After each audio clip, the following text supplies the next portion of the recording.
Welcome back to the channel, everybody. Hey, I've done a lot of garden videos, some fig videos, and then I've had some of you reach out and say, hey, we'd like to see the orchard. And so that's kind of what I'm going to do today for you. Behind me is a green seedless grape. We just picked all those yesterday. They were so good. This was the time of year for them. We're at August. I don't even remember the date exactly, but you can see that. But yeah, this was amazing. We didn't get a whole lot of grapes from it, but the grapes that we did get was pretty awesome. And so I've got them from an online tree nursery, and I don't think they were exactly what they said they were, but as long as they taste good, I don't really care. I think Somerset maybe was one of the names. The one behind me here was like Joy or Faith, and they got mixed up on the tag, so don't take my word for it, but I just know that they're pretty good. Those darker grape colored ones, we've had some yellow jackets out here trying to eat them too, so sometimes you just got to share with nature. And then we've got a few more. These are way too many grapevines for this little space, but when you're trying to plan and you don't know a whole lot about stuff, you kind of make mistakes. So learn from mine. Don't put 3 grapes in the span of 20 feet. It's too many grapes. This one here, pretty excited about this one. It's a red seedless, well, it's not a seedless one. I think it's called a Reliance, and it's supposed to be seedless. It is not. There again, if you like grapes, you won't really care too much. But you can see this has done really well on producing some grapes here. I'm trying to show you, and I don't know if you can get in there and see that or not, but anyway, there's the grape tour. I'm gonna try to rush through a little bit of this because it's hot out here. This bald head is sweating. I have some in-ground figs. Some of you have been asking, hey, you're from Ohio, you have some in-ground figs, how are they doing? Well, they did come back, and if you recall, this is 2023 in August here, mid-August. They did pretty well. We didn't have a super cold winter, and so I've got a lot of figs coming back. The trouble with this, okay, you're gonna get some of the figs that will come back, but it's getting them to ripen. That's the challenge.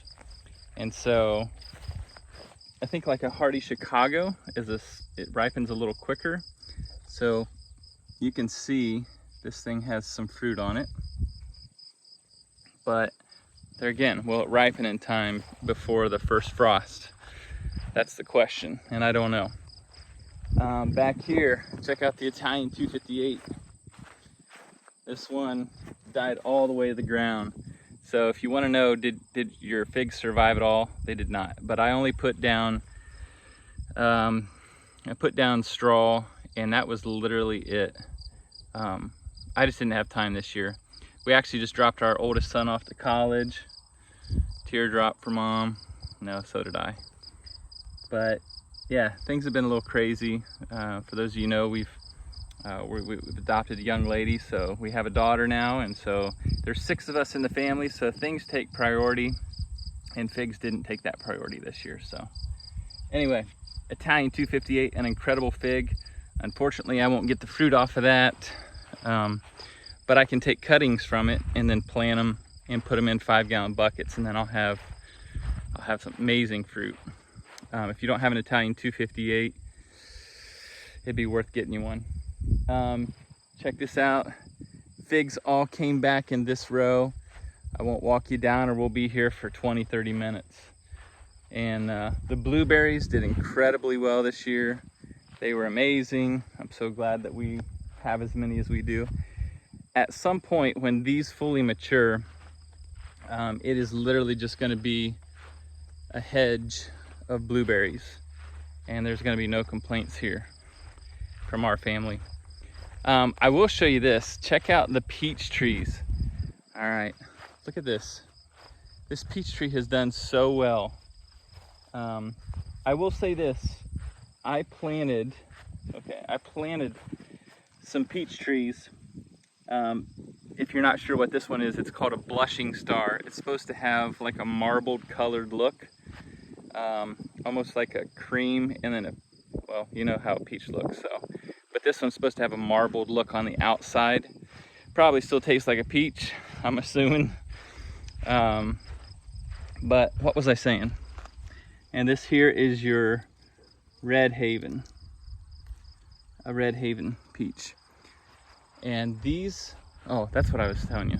See, sometimes I get so ADD that I forget where I'm at. But these two peach trees here, we planted those above grade. I would say a few inches above the grade, maybe more, maybe 6 inches. I'm not even sure.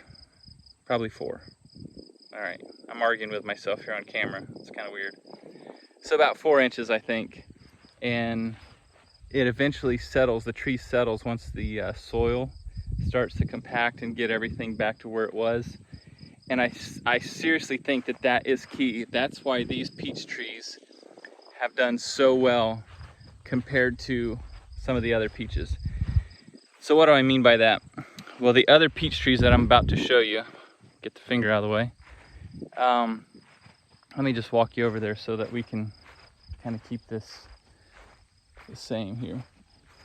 This here is an early white giant. I planted these at grade. Well, what ended up happening was the soil line settled, and so they became almost like a bowl. So for instance, this one here is called a 4th of July peach. Look how much smaller these are, okay? Those that I just showed you, I planted those actually 2 years after these. So it was a huge mistake on my part. If you can see this little bowl, it sinks down into the ground a little bit, and so it creates a wet spot. And then the roots don't like that, and the peaches prefer a well-drained soil. And so that was a big no-no on my part. And you can see here, a Saturn peach. Supposed to have like a donut shape to it, a flat squatty peach. And then I have some other peaches on down there as well. There's so many trees, like I want to take time to show you guys all these, but we'll be here forever. And this here, I always forget what this one's called. It's called a Flavor Delight Apium, and it's a mix between a plum and an apricot. So Flavor Delight Apium, it's had some issues, and I didn't know if it was like a peach borer, but you can see this. The tree was producing a lot of this sap, and I had to end up scraping it off so that it can start to heal itself. And I don't know if that'll come out of it or not, but the tree looks okay, and I'm excited to get some of those. This one here was called a plum cot from the same online tree nursery. Let me show you something. Do those look like plums to you? They're apples. So what kind of apple tree is it? I still have no clue. It tastes good, so if you like apples, red apples, they're pretty good. Now they did get a little knotted up. I don't spray any of our trees, and so that may be to a disadvantage for us, but that's all right, because sometimes you get beautiful looking pieces of fruit that have had no spray, no chemicals. And there again, each of you have your own orchard. If you have your own fruit tree, you do you, and then other people will just do what they feel they need to do for their garden, so, or their orchards. This one here doesn't look so hot. This is my, what is it called? Honeysuckle, no, Honeycrisp. Honeycrisp, and it's suffering, unfortunately, so. They had some fruit on it, but I didn't want it to work on it because it was just not good fruit. The small pieces of fruit were really bad looking. I'm gonna tell you what, this Gala here, what a champ of a tree. This thing is so small. And I know what some of you are thinking. Why would you let that poor tree try to fruit? Well, I don't have a good answer to it, other than I took off probably close to 200 pieces of fruit off this tree when they were the size of maybe peas. And look at these. Got some apples. There again, would I advise you doing this? Probably not. But anyway, I think there's about 12, 13 pieces of fruit on that tree. So here's another tree.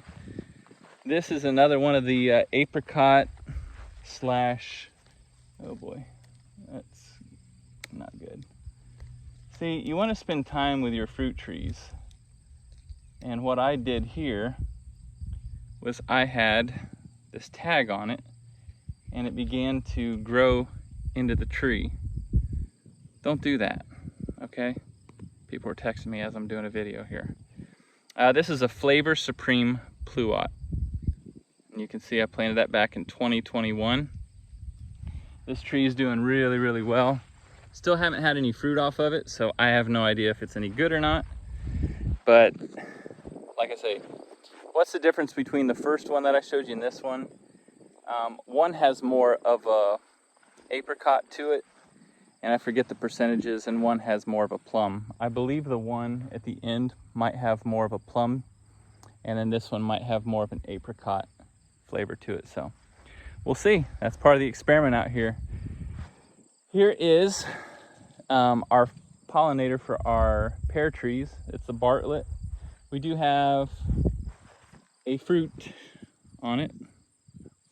So yeah, there's so many trees out here, but that's part of why I enjoy doing this, because we have the property to do it.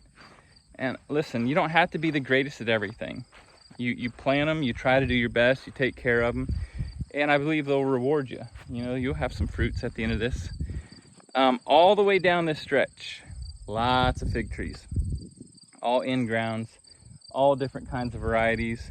If you guys want me to walk you through and show you each one of them, I can do that, but just for this purpose, I'm just trying to show you all the trees, giving you a chance to see what everything looks like in August of 2023.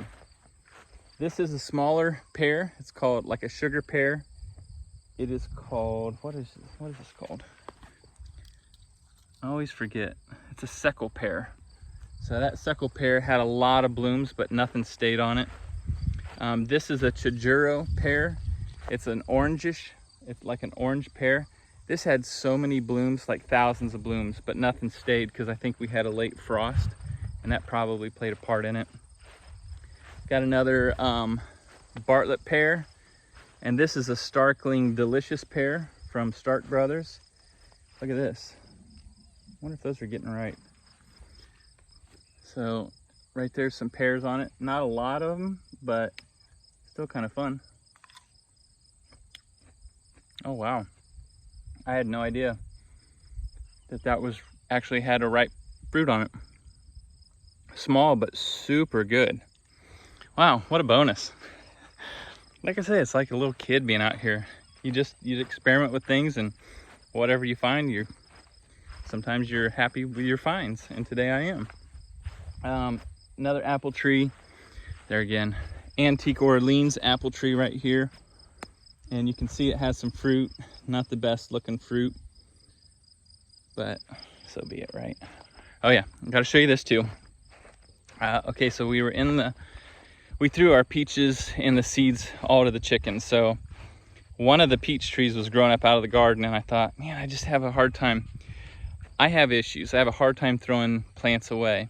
And I saw this peach tree growing up out of the garden, and I had to plant it out here.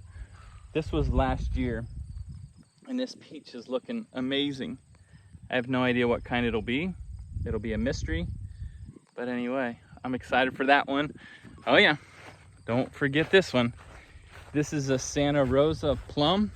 It's supposed to be like some red plums to grow on this one. No fruit yet, but I'm patient for the most part. And then this here is our nectarine. It's a Arctic Glow nectarine. No fruit yet, but man, I feel like we've gone through a lot of trees. I've kind of rushed through this. I found a bonus on the video. But anyway, there you go, guys. I was quick, but I walked you through the orchard.